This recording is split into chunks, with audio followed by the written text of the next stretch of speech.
कुछ अनजान लोग कहते हैं भाई परमात्मा की भक्ति तो तब बनती है जब इंसान पूर्ण रूप से काम, क्रोध, मोह, लोभ, अहंकार से रहित हो जाए, तब योग युक्त हुआ जाता है।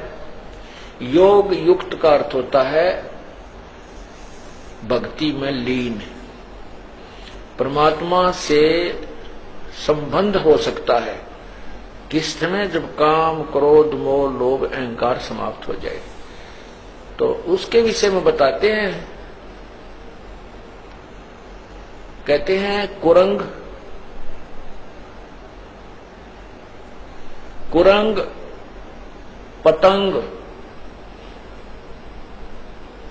मरंग और सरंगा। कुरंग, पतंग, भरंग और सरंगा, इंद्री एक ठग्यो तिस अंगा, और तुमरे संग पांचों प्रकाशा, योग युगत की झूठी आशा। क्या बताना चाहते हैं कि जो व्यक्ति हठ करके अपनी इंद्रियों का दमन करने की चेष्टा करता है, कहते वो व्यर्थ में अपने प्रयत्न कर रहा है। ये तो ज्ञान से और परमात्मा के उस एंटीबायोटिक मंत्र से, सतनाम से जो सांस का सिमरन है, उससे ये नरम होंगे, ये कम होंगे, ये डाइल्यूट होंगे। और जिस तरीके से आप प्रयत्न करने की चेष्टा कर रहे हो, हठ योग करके, तपस्या करके इंद्रियों का दमन करना चाहते हो, कभी नहीं हो सकती। विकार मरे मत जानियो जो भूबड़ में आग, जैसे क्या बताते हैं कि कुरंग, कुरंग कहते हिरण को, मृग, उसमें एक कान का विषय होता है, अर्थात वो सुरीली आवाज के ऊपर आसक्त हो जाता है। और शिकारी जो हिरण पकड़ने वाले होते हैं, शिकारी, वो क्या करते हैं, एक जो यंत्र से, एक वादक यंत्र, बाजे में एक ऐसी आवाज निकालते हैं जो मृग को पसंद होती है, और उस शब्द के कारण इतना विवश हो जाता है, वो इतना जो है लाचार हो जाता है कि अपने आप जिस साइड से वो धुन आ रही है शब्द की, उसकी तरफ चल पड़ता है ऐसे। और शिकारी के पास आकर के ऐसे मुख रख देता है उस वादक मंत्र, उस वादक यंत्र के पास में,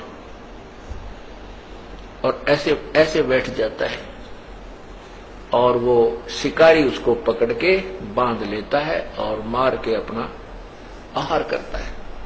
वो मृग के बस की बात नहीं है कि वो उतर खिंचा ना चला जाए। फिर सपर्श, कुरंग, मतंग, भरंग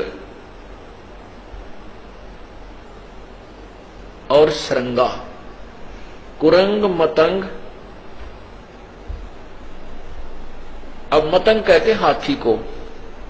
हाथी के अंदर सपर्श अर्थात काम वासना, रजोगुण अत्यधिक होता है, और हाथी पकड़ने वाले क्या करते हैं, एक हथनी को ट्रेंड कर लेते हैं, और एक जंगल में एक गड्ढा, लंबा चौड़ा गड्ढा खोद देते हैं, उसके ऊपर छत देते थे पतली पतली लकड़ियों की, और उसके ऊपर घास, उसके ऊपर फूस डाल करके, मिट्टी डाल करके और घास डाल देते हैं। ऐसा कर देते हैं जैसे अलग से पहचान नजर नहीं आती कि यहाँ कोई गड्ढा है उस पर छत दी हुई। और उस ट्रेंड की हुई, उस प्रशिक्षित हथनी को हाथियों के झुंड में छोड़ दिया जाता है। वो सीधी ट्रेंड होती है, सीधी वहां पहुंच जाती है, और वहां हाथियों से स्पर्श करती है, अर्थात उनके शरीर से शरीर अपना टच करती है, उनको वासना के लिए प्रेरित कर देती है। और जब हाथी उसकी तरफ चलते हैं तो वो आगे आगे भाग लेती है। हाथियों के 4, 5, 6, 7, 8 जितने भी होते हैं वो उसके पीछे पीछे चल पड़ते हैं। वो हथनी सीधी उस साइड में आती है जहां से वो गई थी अपने पैरों पद चिन्हों के साथ साथ, और वो सीधी आती है, हाथी उसके पीछे भाग रहे होते हैं। वो ट्रेंड होती है कि वो एक बार उस गड्ढे से थोड़ा सा उल्टा होकर के ऐसे घूमती है, फिर दूर से हटके फिर उसी साइड पर भाग लेती है। तो हाथी इधर ना जाकर के सीधे ही उसके पीछे उस वासना वसंधे होकर के दौड़ते हैं, और वो गड्ढे में गद्दाई गद 4-5 कट्ठे इकट्ठे हो जाते हैं उसमें। और फिर वो चिंगाड़ मार मार कर रोते हैं गड्ढे में गिर जाने के उपरांत। और जब वो बिल्कुल चिल्ला चिल्लू के, फिर वो बाकी हाथी भाग जाते हैं डर के। तो वो वहां चिल्ला चिल्लू के अपना नितान खूब बिल्कुल सेट हो जाते हैं। जब उनको ऊपर बैठ के वो हाथी पकड़ने वाले अंकुश ठोकते हैं बुरी तरह, उनको बिल्कुल वहीं से सेट करके जब बाहर निकालते हैं, आगे गड्ढा खोद करके बाहर निकाल दिया जाता है। और फिर क्या करते हैं, उन हाथियों को गांव गांव में शहर शहर में ले जाकर उसको एक अपना जो है ना सवारी बना लेते हैं, और उससे रोजी रोटी कमाते। सारी उम्र के लिए फंस गया, एक वासना के कारण सारी उम्र के लिए परवश हो गया। फिर बताते हैं रूप, शब्द स्पर्श रूप रस गंध। रूप जैसे पतंगे होते हैं और दीपक के जग रहा है उसके ऊपर आकर के वो इतने विवश हैं, इतने आसक्त हैं उस रूप के ऊपर, वो पतंग उस दीपक को एक अच्छी वस्तु जानकर उसके ऊपर गिर जाते हैं और गिरते ही मर जाते हैं। उस रूप के ऊपर आसक्ता उसको कितनी महंगी पड़ी, अपने जीवन से हाथ धो बैठा।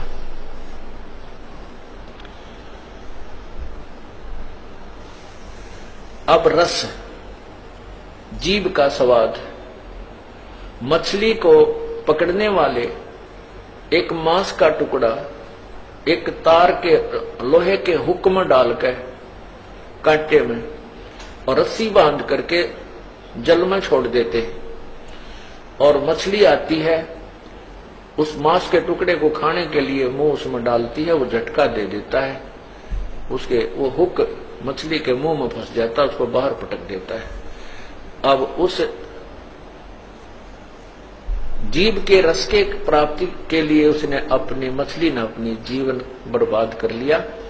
वो बाहर आते ही मर गई और शिकारी का आहार बनी।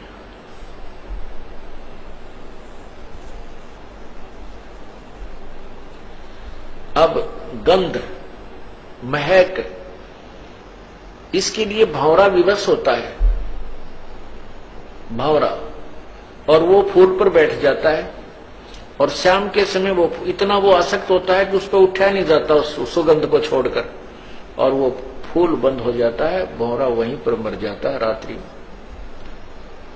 कहते हैं शब्द स्पर्श रूप रस गंध। क्या बताते हैं कि कुरंग मतंग पतंग भरंग और सरंगा है, इंद्री एक 38 अंगा, तुमरे संग पांचों पर कासा, और ये योग युगत की भाई झूठी आशा। ये तुम्हारी बनावटी बातें, तुम्हारे साथ ये 500 विकार इकट्ठे ला रखे, और उनमें एक एक विकार के कारण उन प्राणियों की जान चली गई, वो नहीं हट सके, उनको नहीं त्याग सके, वो इतने विवश हैं, और आपके साथ तो काल ने 500 जोड़ दिए। ये योग युगत की झूठी आशा। कहते हैं विकार मरे मत जानियो जो भूबल में आग। जैसे राख के अंदर अग्नि का अंगार दबा दिया जाता है और ऊपर से वो ऐसी बन जाती है वो राख ऐस कि जैसे ये बिल्कुल गर्म नहीं है और इसमें कोई आग नहीं है। ऐसे हाथ रख कर देख ले तो भी महसूस नहीं होती, ऐसे लगते हैं जैसे ये तो बिल्कुल ठंडा हो गया। और उसने करेड़ कर देखा है